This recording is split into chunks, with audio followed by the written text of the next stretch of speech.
Welcome to The Point of View. We're live on City TV. It's Wednesday night as we get ready for Christmas. And tonight's a special show because we just came out of a presidential press conference. And I'm going to review what we just went through. It was an hour and 40 minutes. I'm going to bring you some very interesting highlights of that program. And I'm going to have a journalist who was in the program and a media analyst who was watching on television. We want you to tell us what you made of that particular encounter. But it's interactive, so send us your comments, hashtag on Twitter, Point of View. We are taking comments by WhatsApp. We have a number on the screen, and we are also live on Facebook. There's a conversation going on the stream. We'll be right back.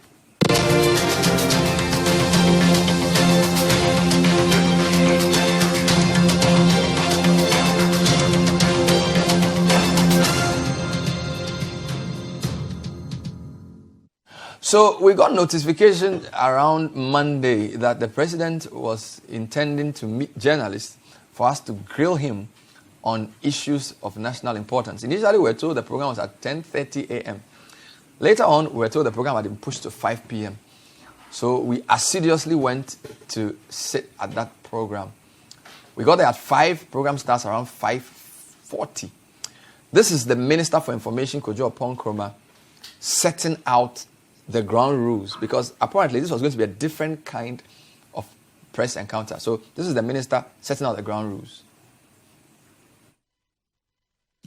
We will now proceed to the question and answer segment. Mr. President, ahead of tonight's engagement, we have worked closely with the Ghana Journalists Association that has helped us to invite the journalists who are here this evening. And upon arrival, a number of journalists have indicated areas that they would like to question you or interact with you on. About 15 different areas comprising around 70 potential questioners. And we have shared ground rules.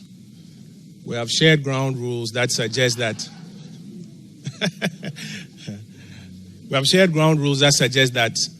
an individual gets to ask a question as quickly as possible so that you can also have an opportunity to respond. So, Mr. President, we have also spread it out so that at least all the areas can be covered. We will start with the economy, and we're going to do about 6 questions on the economy. So you notice the Minister for Information smiling nervously during that presentation because he had come up with a new method of managing this process. Journalists would indicate which area of questions they were interested in. And he said he had come up with 15 or so question areas with 70 potential questions, which means there were 70 of us. Well, we'll find out how many journalists were able to ask questions. But let me give you a flavor of the kind of questions that came through in the first round. Good evening, Mr. President. My question is, in 2015, the Central Medical Stores in Tema was raised down by fire. Ghana lost over $8 million worth of medicine. National Security had an investigation and officials were indicted. Last they were told the investigation is ongoing. What is the current status of that investigation, Mr. President? Yeah. Mr. President, I bring you greetings from the good people in the Zongo community. My name is Abdul Hanan. I work with Marapa Media Limited, just a stone throw from your official Nima residence. Mr. President, my question has to do with cyber security in areas like the Zongo community and the Zongo Development Fund itself. Mr. President, we all know what is happening regarding cyber security involving our young men in this country. And then the Zongo Development also came up. In the Zongo Development Fund, we understand that we are supposed to have community policing. But what we understand is that the Zongo Development Ministry has actually undertaken 51 projects in 41 Zongo communities in this country at a cost of some 15 million Ghana cedis. 15? Yeah, 15. Mm-hmm. 15. So, Mr. President, I'd like to hear from you what these projects are, because from what we know, currently is only the AstroTurf projects that are going around in some of the Zongo communities across, the country. So I want to find out from you with regards to the community policing in the Zongo communities, and the fact that we also have issues of cybercrime in the Zongo community and the country at large. Thank you. My question has changed from energy to decentralization. We do know that when you were campaigning in 2016, you talked about the fact that district chief executives were going to be elected. Howbeit, the provision in the 1992 Constitution, which says in Article 243 that there shall be a district chief executive from every region who shall be appointed by the president. I want to know, I know some work has been going on with the issue about this election. I want to know where it is right now and what's the way forward with this issue about decentralization.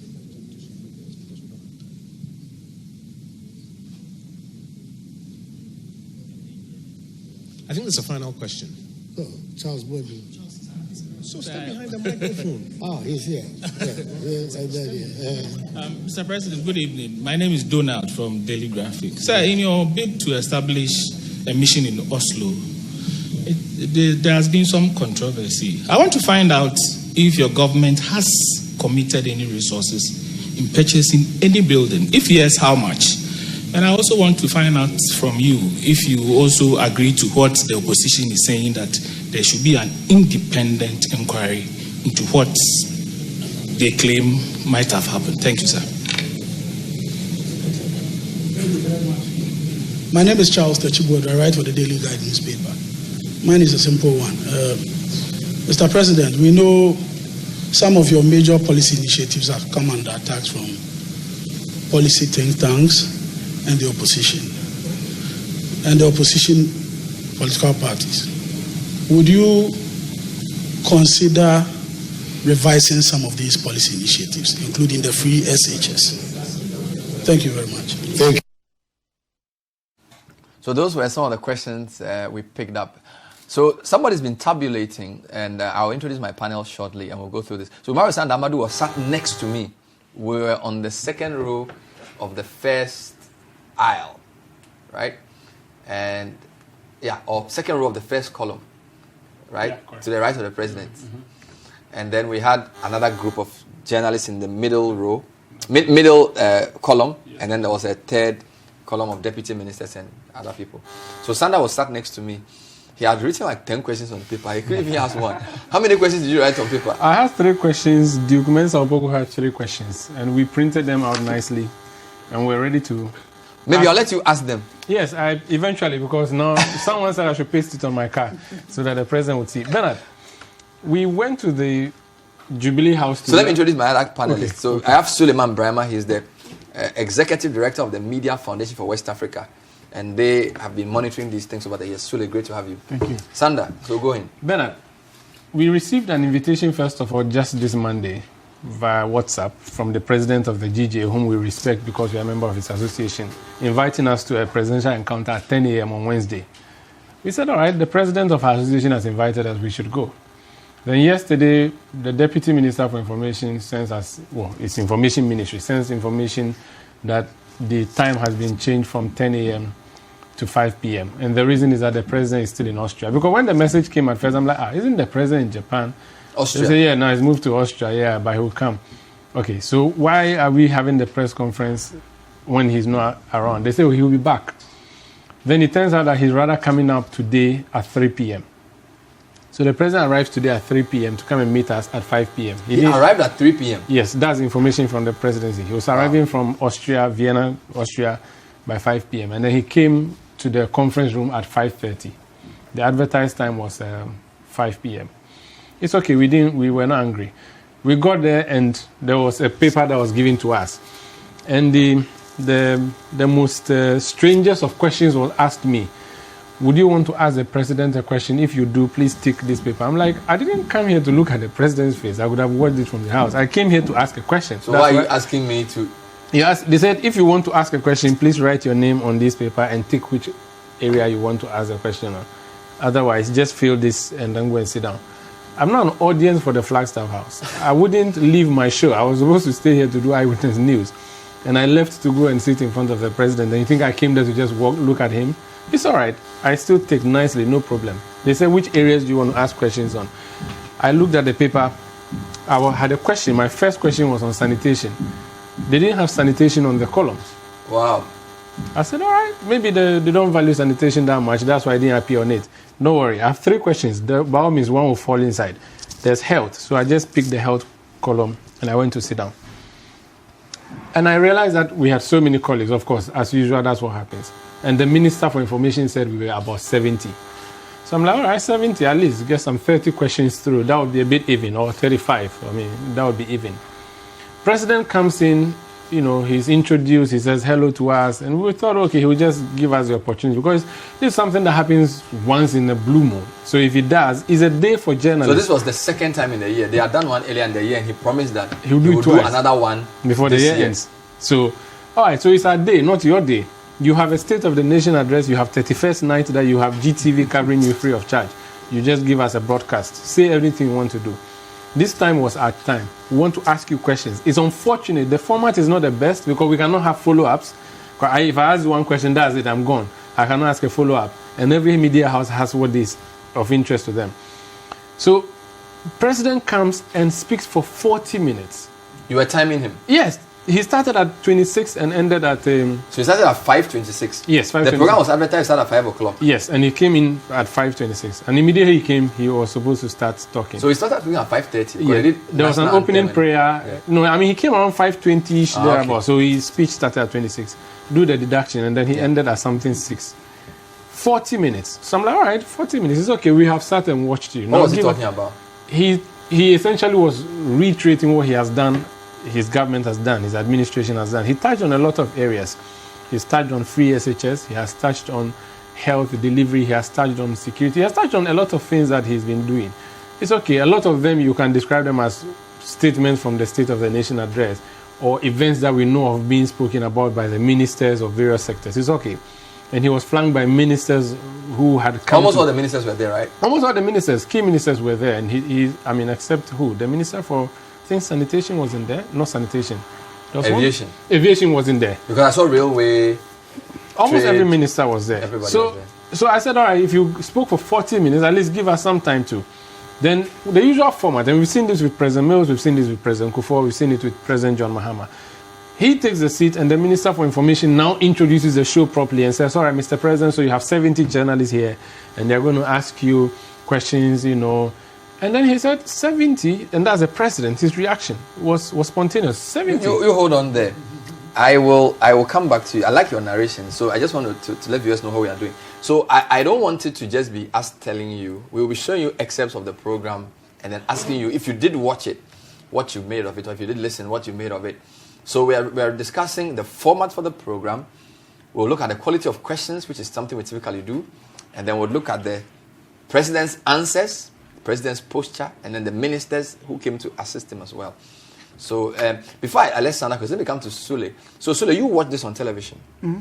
And how do you typically, because Media Foundation is a media think tank, how important are these encounters to you, and how do you evaluate them generally? Well, we consider this a very, very important exercise for our democracy. And it's also part of the things that helps us judge to what extent are media really contributing to accountability, transparency, and so on and so forth, and also even following the developments within our country. And to that extent, in fact, whenever there is this encounter, the whole team, not just the group that works on media and governance, but even colleagues from the Freedom of Expression team. So this evening, for example, I guess we were about 22 of us seated together. There were folks, watching on television, others recording on, digital recorders. And we do have a format which is almost similar to what you've just read. Because if you looked at the January one, the analysis that we did, we looked at the format, we looked at the questions that were asked, we looked at the performance of the president himself, and generally some recommendations that we made. Mm-hmm. At the end of when the president said, okay, let's end with Charles Tachibwedu, there was an argument within the office that no, he is saying that for this particular round, let's end with this person, and after him we will take other questions. Well, you were, because the thing had gone for only 1 hour. Yeah, and we were like, no, it cannot just end like that. So when he finished responding to Charles's question and was literally concluding, quite a number of us were like, what? I mean, what's going on here? What's going on? And I think that there are quite a number of disappointments. And generally, we think that this is the worst ever. Because this happened for, let's say, 90 minutes. You know, if you say the worst ever, because this started with Kufuor. Yes. And then Mills. Yes. And then Mahama. Yes. And so since the record started, yes, this is the worst ever presidential media encounter. Yes. And ordinarily, you would have been expecting that we would continue to improve upon it, because every encounter comes with its own review, criticisms, critiques, comments, and so on and so forth. But if you have an encounter that lasts for 90 minutes and the president spends almost 70 minutes out of that, you know, then you have 20 minutes for these media guys that you've invited, you know, to interrogate you. And the whole format that you have to indicate which area you are interested or you have a question on. Perhaps that could have been acceptable if it was the case that the president comes and say, hello, good evening, I'm here to respond to your questions. So please, let's start with economy. Exactly. Then that's economy. Exactly. Let's go to whatever. Exactly. But where you have the president speaking for 40 minutes, what happens if the question that I had in mind is addressed by the president's comment? And already I have said that my question is on economy. What happens to this whole thing about spontaneous questions that arise either from a question that has already been asked or from an answer he gave? You know, and then there has been this pattern that I think people have even said, called the president names, it clearinghouse and so on and so forth. One of the very low points in the January edition was his statement literally rubbishing what was happening in Parliament at the time, where a bipartisan committee had been set up to investigate the cash for seats matter. And even before the committee could conclude, the president says, look, there is nothing to investigate in this, and so on and so forth.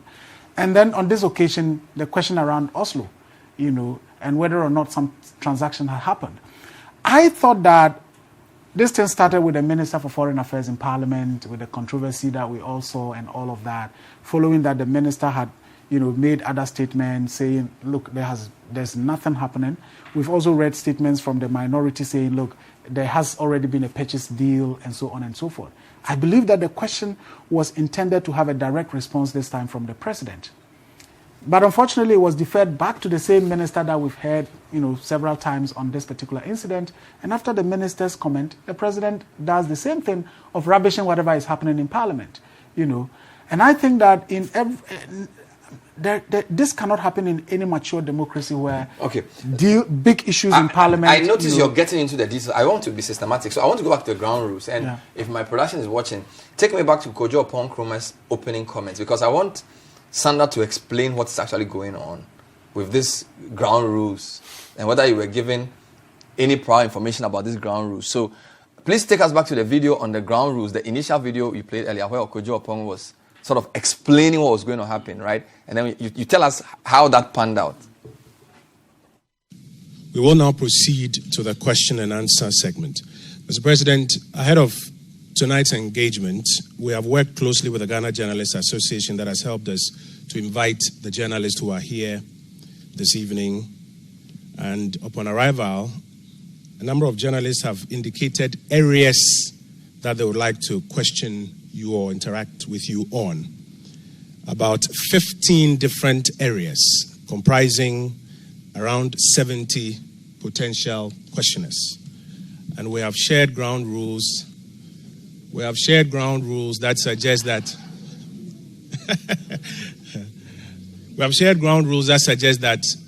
an individual gets to ask a question as quickly as possible so that you can also have an opportunity to respond. So, Mr. President, we have also spread it out so that at least all the areas can be covered. We will start with the economy, and we're going to do about 6 questions on the economy. So there you have it. Now let me say, I was also there when they asked me to write my questionnaire. I didn't really know what to write because I said I have many questions. So I didn't write a questionnaire. Then they came to me later on. So I wrote sanitation.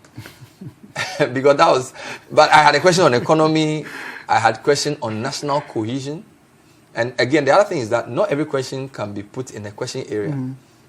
So Sanda. Yes, Bernard, you saw a minister who was shocked. An information minister who looked surprised. who was wondering, what's happening, Mr. President? Because he was talking, I'm sure this would have been pre-planned, that, Mr. President, this is what we'll do. Journalists will ask you questions. So he starts reading, okay, Mr. President, so you have 70 journalists, 15 areas. And the president, like, 70 journalists? 70 questions, we should spend 4 hours. He said, that will take us 4 hours. I can do 4 hours. And he was off mic, but he was audible to us, those of us sitting there. And the information minister then giggles or laughs. Because he's a bit taken aback. Yes. Then he said, Mr. President, we'll try as much as possible to contain a lot of questions within. First, he was going to say 2 hours. Then he slashed it down. He said, okay, to at least 1 hour. The president said, no, not 1 hour. 7 p.m. I'm leaving here at 7. And he pointed to his time. At the time, I also checked my time. It was 53. Or was it 57? 57. Which means essentially 53 minutes. Not even 1 hour. No, so it was a few minutes past 6. Past 6. Yeah. So it was 6:07. Okay. And the president, 6:07. Yeah, and the president said he will leave at 7. He's not taking 1 hour. He's leaving at 7. So his constraint is not what question is asked. Yes. What issues have to be resolved. His constraint is 7 o'clock. 7 o'clock. So the information minister totally looked lost at the time. Yeah. And I was like, okay, was there not a pre-rehearsal for this? But of course, maybe there can be a pre-rehearsal if he just arrived from Austria. So it's a fact that the president arrived at 3 o'clock. That is the information from the flag servers. And you said the time was changed initially from 10 to 5. 10 a.m. this morning. So the initial invitation had 10 a.m. this morning. And then the Ministry of Information issued a press release. To correct the time? No, to say that it has been rescheduled. And this is the first time this has happened. Yes, they do a press conference time. So the announcement came on Monday. Yes. That it was at 10 o'clock. Yes. And then on Tuesday, they sent a release and said, no, it is at 5 p.m. Yes, and I can quickly read that for you, Bernard, so that we are sure that this from the Information Ministry. Okay. It says, Media Advisory, December 18, 2018. Presidents meet the press, change of time. Please be advised that the scheduled press engagement with the President, Nana Akufo-Addo, has been moved from 10:30 a.m. to 5 p.m. The date Wednesday, 19th December 2018 remains unchanged. Signed, Pius Enam Hajide, Deputy Minister. Wow. And this is Tuesday. This was yesterday. We said, all right, fine, we'll still find a way of going because it's not every day you get the president to question. So if you have the chance, go ahead and do it. And then the president says to us that he's going to spend 53 minutes with us. After having spoken for 40 minutes. After reading a monologue to us. For 40 minutes. I was hurt. I said, all right, let's see what we can do with this. And then he takes so much time answering the question. So the first batch of 6 people... By the time he finished answering question, first batch, it was... First batch of 6. 5:26. Yes. So 20 minutes or so. Then we started doing the extrapolation. How much time do we have more? And then the minister calls the next. Now, what the minister decided, initially he did only economy. Because the intent was that, let's do economy, maybe we'll do agriculture, infrastructure, sanitation, or if the sanitation was on the list. But I thought he wanted to do it systematically. That's why they made us stick which areas we wanted to question on. But then it turns out that the president has overturned everything he had planned to do, torpedoed his whole plan. So now he was grappling for, what areas to choose. And then he says, Mr. President, your next question was on agriculture or something. And the president, it looked inconsistent. Yeah, because the president was expecting another area. Like health. But then he's mixing health with education and infrastructure. He juggled it this time around. Because he's working with the 7 o'clock is 7 o'clock. And this is the president who had his wristwatch on. So no, so Sule, okay, wait, Sanda, how many encounters have you attended? I have attended President Mahama twice.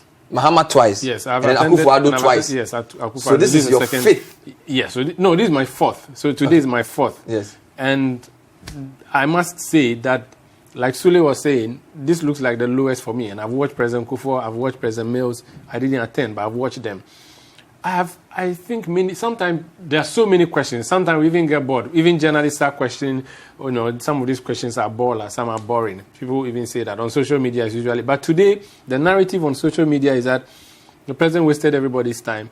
He didn't give them enough time to ask questions. Bernard, 15 people were able to ask questions. So we had, how many? 1 hour, 30 minutes. Yeah, so president speaks for 40 minutes. Yes.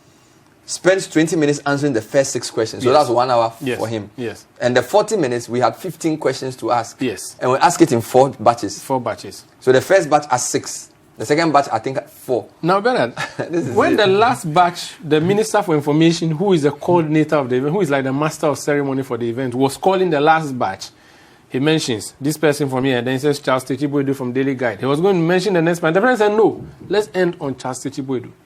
Wow. He bails out his information minister. He basically...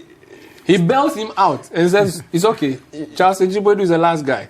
Wow. And after that, we are not having So this is extraordinary. I've never seen this before. I've never seen it. And I look like, I'm like, okay, why is the president dictating the time from the chair when they should have pre-planned this? I mean, the information minister was there, his deputy was there, the chief of staff, the senior minister, all of this, the vice president was there. Is it that they didn't know what time they wanted to spend in that hall?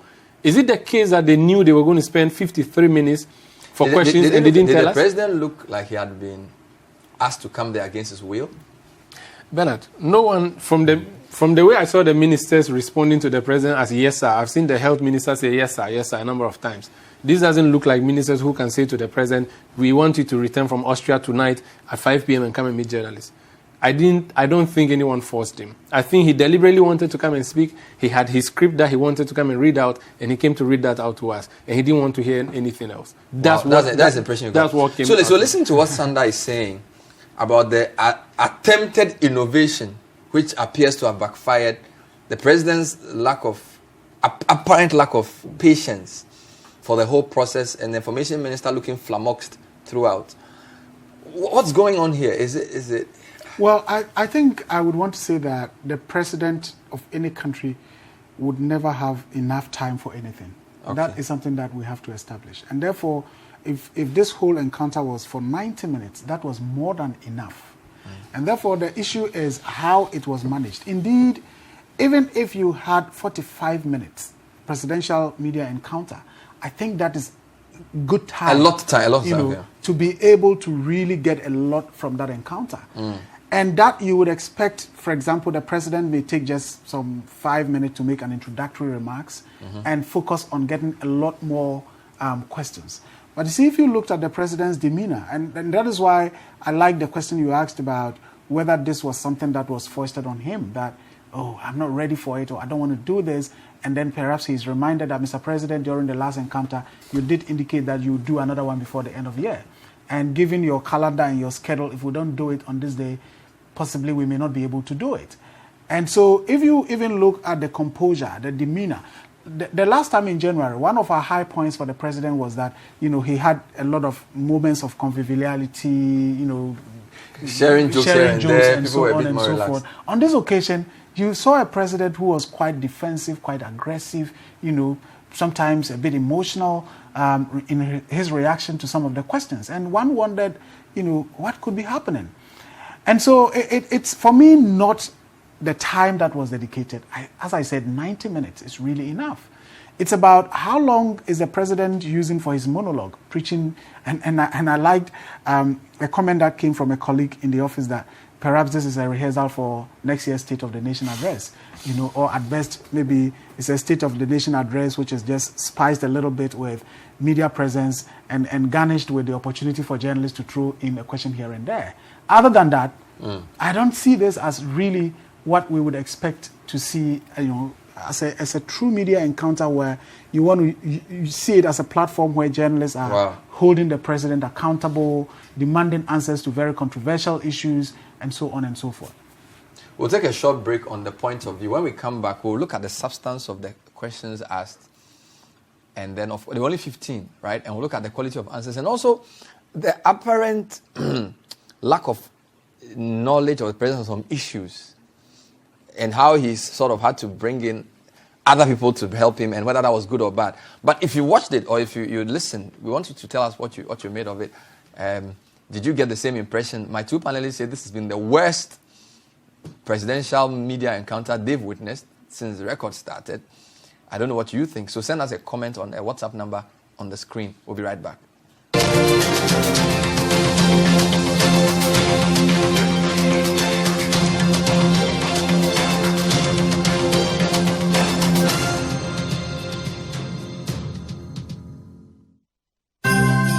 Watch out for 12 Days of Giftmas on City TV. This Christmas, City TV is looking for well-deserved heroes to celebrate. You know, those people who live amongst us who are dedicated to making life a little more bearable for others. Do you know anyone whose love for their community and selfless actions are making an impact in health, education, community development, and other areas? Nominate them today and tell us why they deserve to be celebrated. Send an email to promo@omnimediagh.com or WhatsApp 0550-585832. Log on to citynewsroom.com for more details. It's 12 days of Giftmas on City TV. This is for the heroes who have not been celebrated enough. Terms and conditions apply.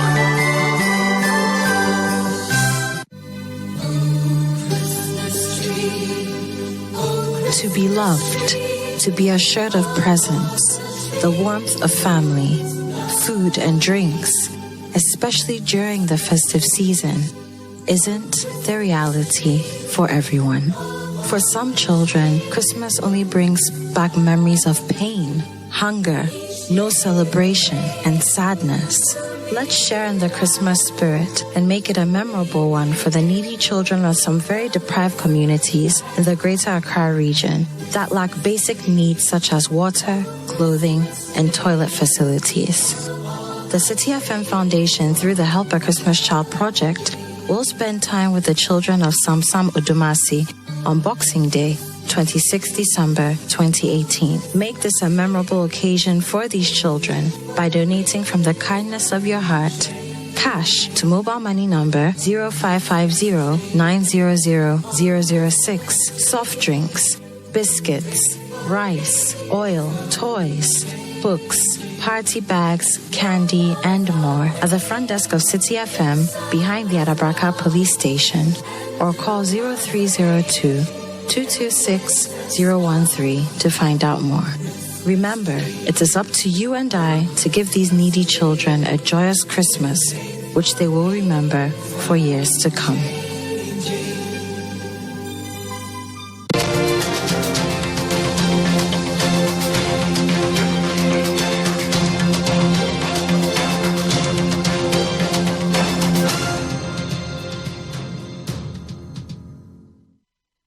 Welcome back. This is the point of view. We're trying to analyze the Meet the Press encounter the president organized this afternoon, or was it this evening?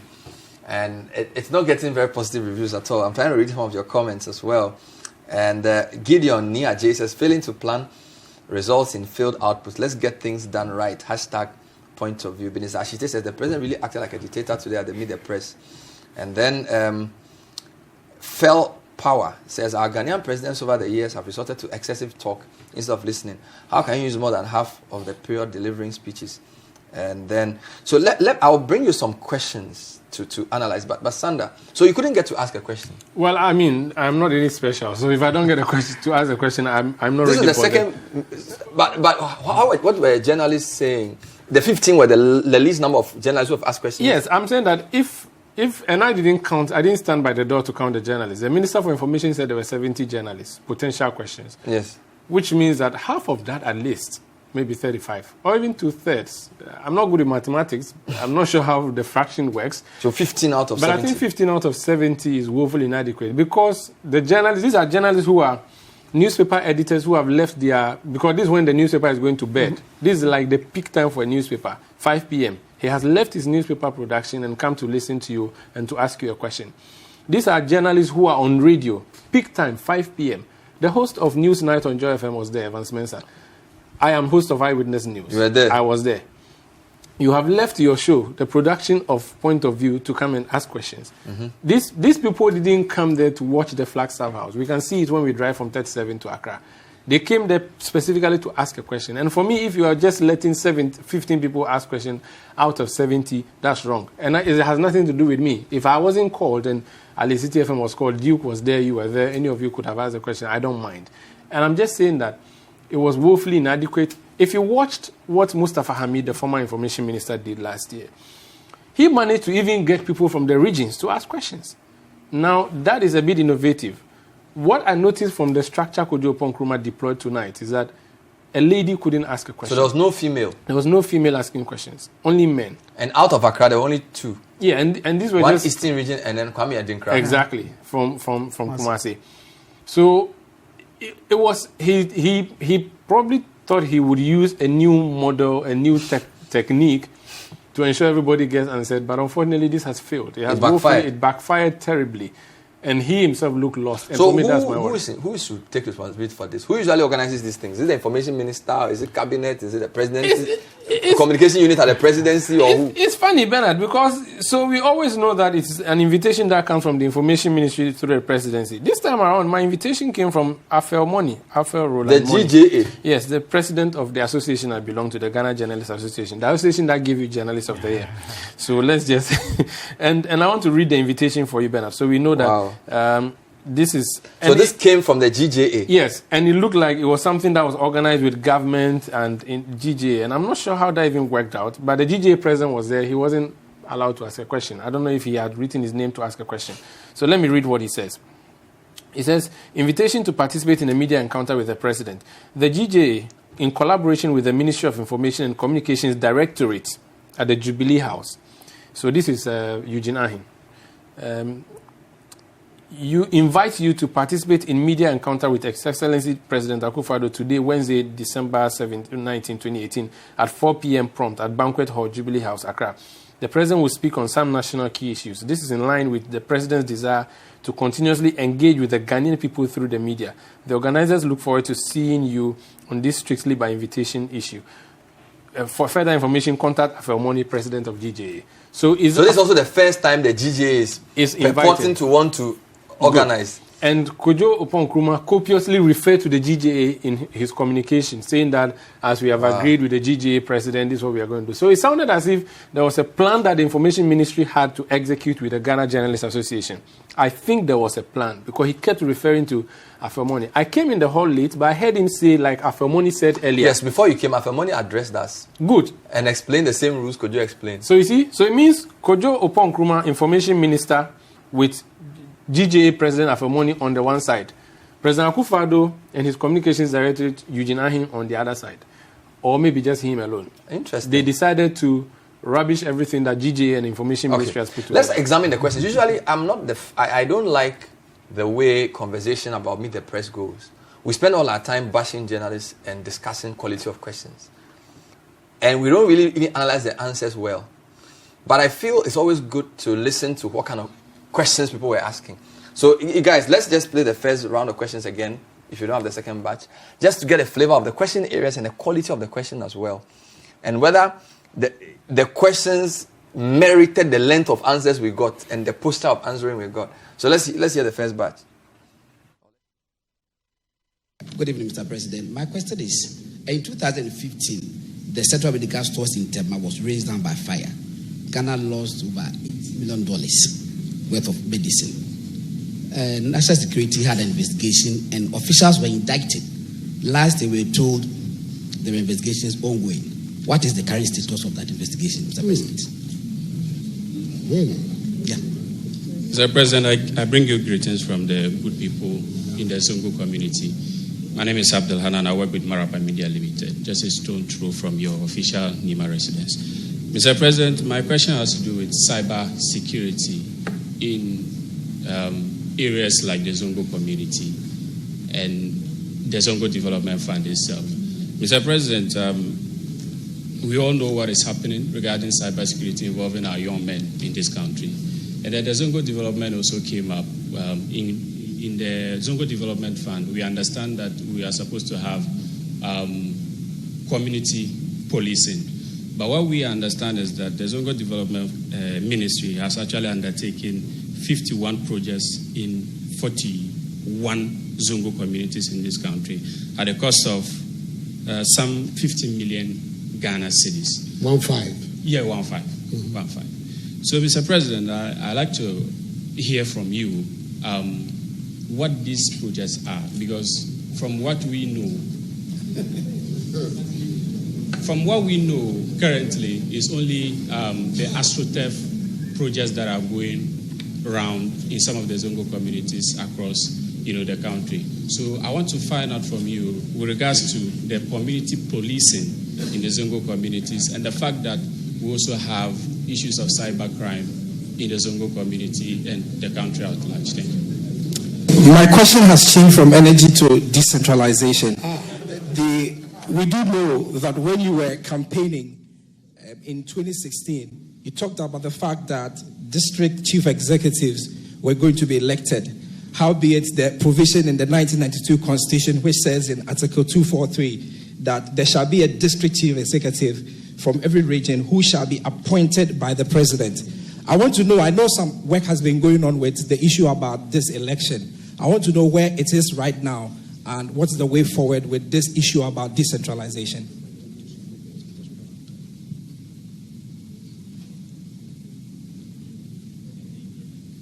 I think that's a final question. No, Charles Borden. So step behind the microphone. Ah, he's here. Mr. President, good evening. My name is Donald from Daily Graphic. Sir, in your bid to establish a mission in Oslo, there has been some controversy. I want to find out if your government has committed any resources in purchasing any building. If yes, how much?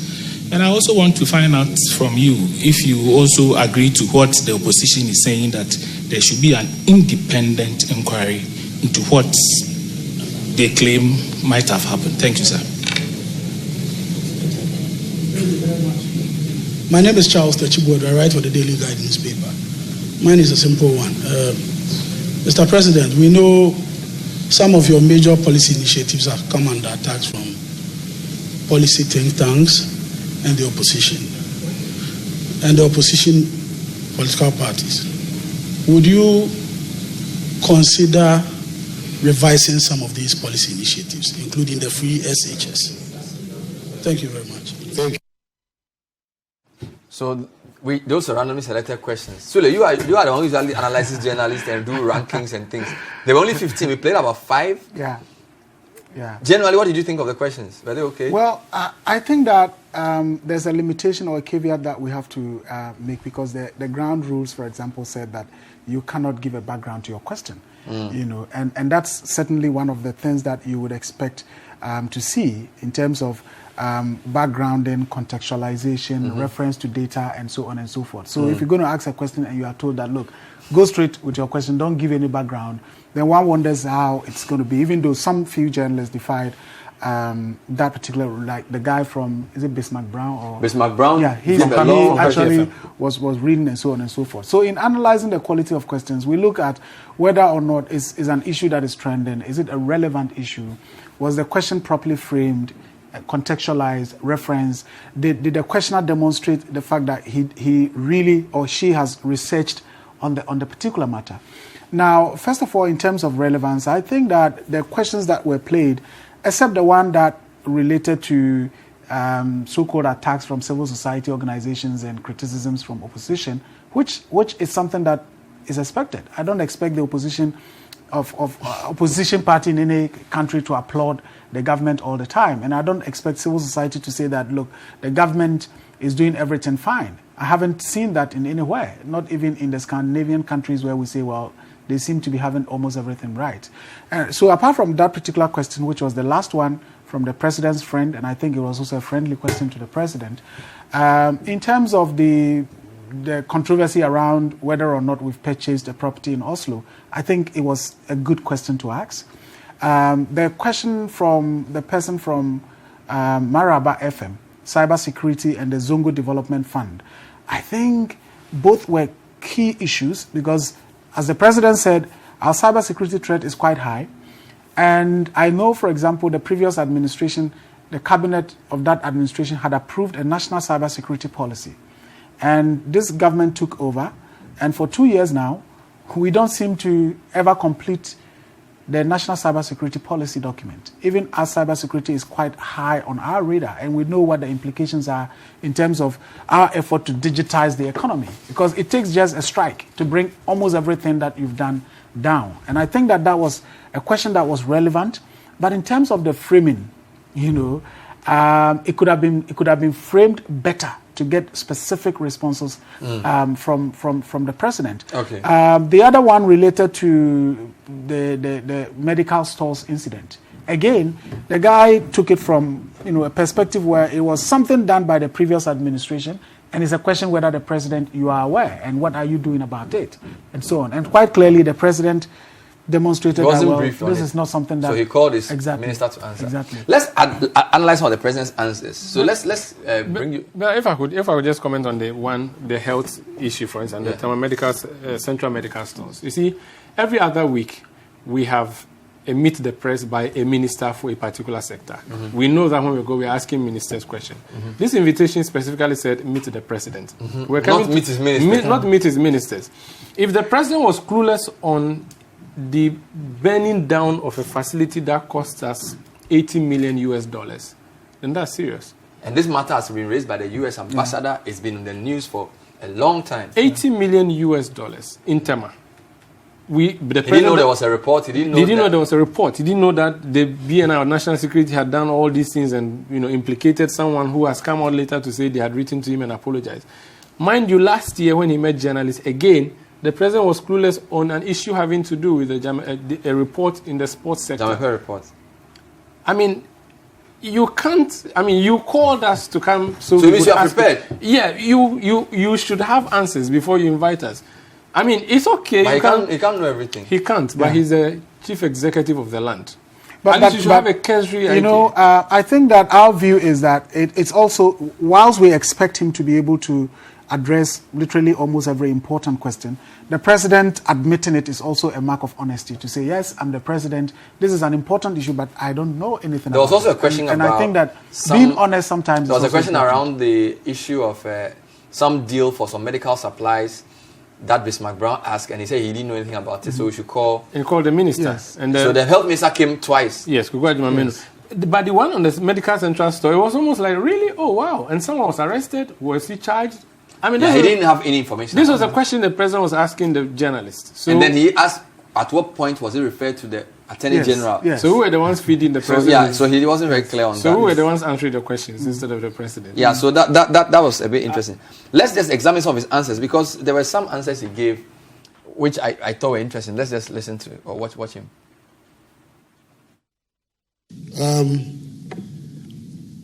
The business of independent inquiries. If you will see, since we came, so many allegations are thrown against transactions, against personalities of this government, a lot of the time on the flimsiest of evidence. Here is an allegation being made, I believe, on the floor of Parliament. Minority spokesperson on Foreign Affairs, Parliament, about a transaction that has not even taken place. And yet, a serious accusation of misappropriation, mishandling of public funds is made on a transaction that has not taken place. Assuming for the sake of argument that the transaction had taken place, and then you were to make the allegation, oh, you paid so much, you've inflated. How can I understand? But this is a transaction that has not taken place. How then do you begin to make statements about corruption, misappropriation? And then on the basis of this bare allegation, without more, I will then say, let us have an independent inquiry. My government will never recover. We will spend all our time at inquiries, because it clearly is the pattern of the opposition to throw these accusations in the air. When they're debunked, we don't hear anything about it. We just move to the next allegation. That's what we have seen. These allegations are made, they're found to be empty. There's not so much a word as, oh, okay, we're sorry about that. No, we just move on and fabricate the next one, and it'll go on. And it's going to get worse. 2019, a year to the election of these people who are so desperate, it's going to get worse. The fabrications will continue and continue.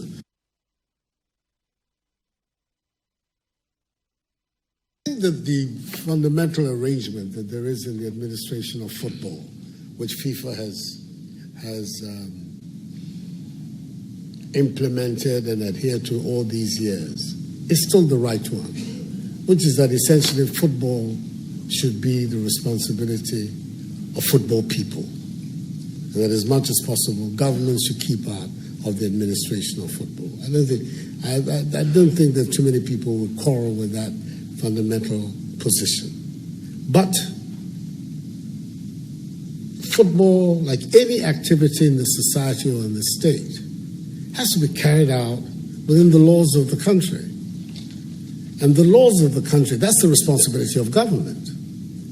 All the stuff that appeared on those videos pointing to the possibility of criminal conduct and all of that, it's not possible for a government to turn a blind eye to those things on the basis that football, this is about football. Because in that principle, you can do that compartmentalization on all aspects of the society's activities. That, oh, this is such and such a thing, so therefore, no. If the law, the maintenance of law and order, the respect for our laws, it's in the compliance with, the enforcement of them, that is squarely the responsibility of government. And if that responsibility is not in any way diminished because it is in a particular area which is supposed to be a preserve of a particular group of people or a particular... And that is not a lesson that this matter taught me. This is a lesson, this is a matter that I've always understood. What I'm hoping for out of what has happened is that through this normalization committee, the government and FIFA worked out together to establish a new beginning in Ghanaian football administration is going to be started, because the process is there for them to make a new constitution and to begin at the beginning and put in a structure that hopefully will prevent the kind of things that we have seen in the past.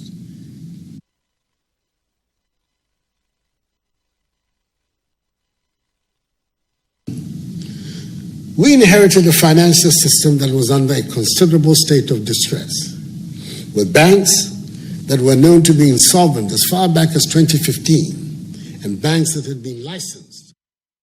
So those were a set of answers. The first one had to do with the issue of Foreign Affairs Ministry, and then he was discussing other... What do you make of these answers? Bernard, I must say that he answered some questions well. I mean, the one on Japan, the population control, I think he was on top of that. He talked about our population. He also sounded very passionate about the splitting of the regions. You know, it's something that he was very excited about. The district or decentralization, district assembly elections, these were things that he touched on.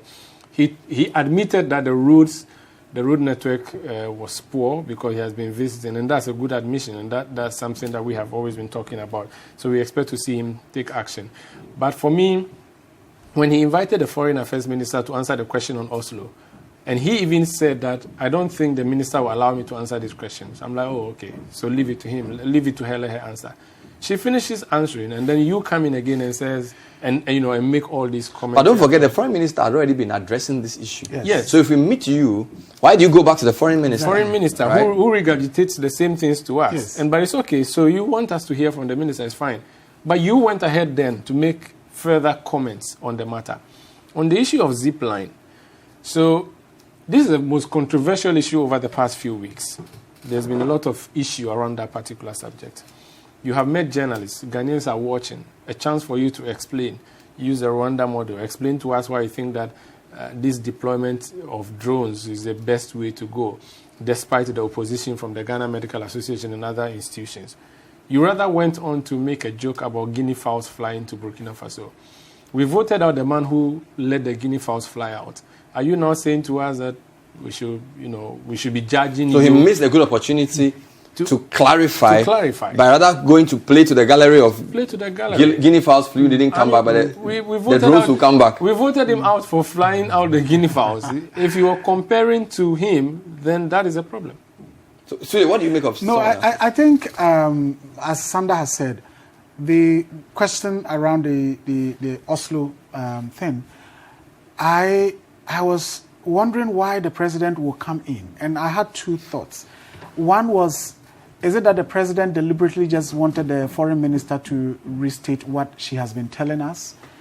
Or the president didn't know the status of it, and after the minister spoke, she was so confident in the minister that whatever the minister has said is the truth, and that there has not been any transaction, and therefore whatever people are raising, are just allegations that are baseless, and so on and so forth. And I've already said that I think the president may want to desist from literally always rubbishing, debates and issues that are raised on the floor of Parliament, because I think Parliament is also such an important institution.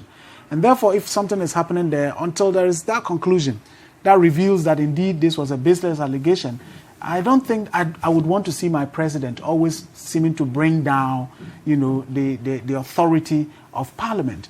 And then, Bernard, you look at the time spent on responding to the questions. The one on football, even the foreign ministry one, and so on and so forth. And look, the first 6 questions were asked in 4 minutes. And the answers took 20 minutes. You understand? So you would expect the president to say, look, so the minister has responded to the question, and I don't think there is an issue to be investigated.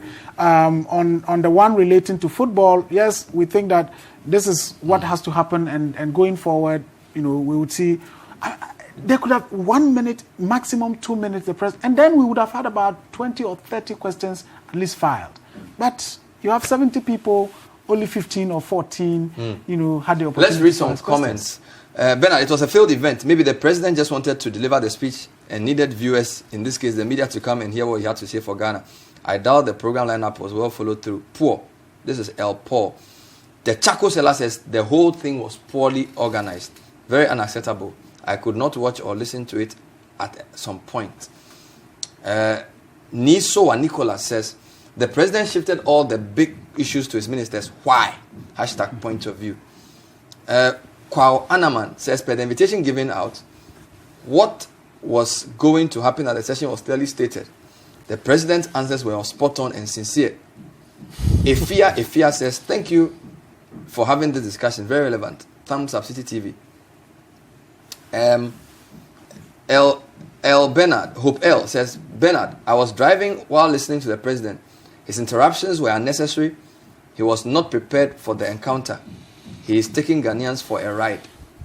Tanko Osman says, it was just disastrous. Vincent Mensah has even stronger words. Says, it is the most useless media encounter in the Fourth Republic. And then Ni Okanta Ankara says, Bernard, the president handpicked journalists who will be asking questions. Ha ha ha. Oh, no. This is your 3rd media encounter. You've not been called. Yes. Maybe next time you need to do a throw rotten tomatoes or something. I think the fetish priest in my village doesn't want me to shine on national TV. But Bernard, I mean, we may be having so many issues with this particular issue. I mean, we thought that he didn't answer some of the questions well. We felt we were gagged. But I just want to share a post that my friend from Nigeria, a journalist in Nigeria, Olola Sheun Akioye, has put on Facebook. And he said, I'm a nationalist. I'm fiercely loyal to this country, having varying opportunities to dump it, but choosing not to. Maybe I was mad. Tonight, I watched TV on Ghana, and I suddenly found how easy it is to hate this country. The president of Ghana was doing what we call meet the press. Members of the civil society, media, and others were there. The people were seated while the president stood. The atmosphere was relaxed, no fear, unlike here. People stood and, asked questions of the president, which means that this doesn't happen in Nigeria. So it's a big deal. A sense of perspective. Yeah. Yes. That we may not have it the way we want, but we have it much better than other people. Yes. So we should also look at the good side. Is that something I just... Yeah, and I think, as I've said, look, the platform that is created, the platform by itself is good. It's about how the platform is utilized and what happens on the platform that I think on this occasion went terribly bad. I'm sure the Nigerians saw that we are lamenting, they'll be like, oh, you got... and I've always said that, look, if you travel across West Africa and you say you are Ghanaian, people feel, oh, you are blessed, your country is great, and so on and so forth. And for me, it's about what are they comparing us with? Mediocre comparisons. Exactly. No, but the president himself said Ghana was a leading light in Africa on the basis of the way our founding fathers comported themselves, that we should be doing much better. So he set a higher standard for Ghana. He gave some history lessons at the end, which means that he himself knows that Ghana's level is much higher than other African countries. And even though other people have not seen this kind of thing before, for us in Ghana, we should be always doing better. And this is the president's own confession. Yeah, exactly. But you see, it wouldn't even be right to say that we're doing better than other African countries. I mean, we always talk about the Rwandas, the Mauritius, and so on and so forth. So there are other African countries that are doing great, and we should even aspire to learn certain things from them.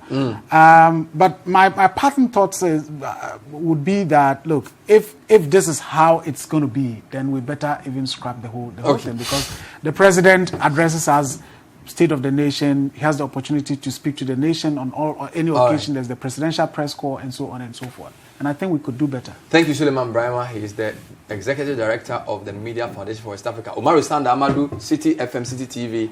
He was at the program. This is his third media encounter. He still didn't get a chance to ask a question. Bernard, I'll put my questions on Facebook. My name is Bernard Abla. Thank you for watching. Stay with City TV. Good night.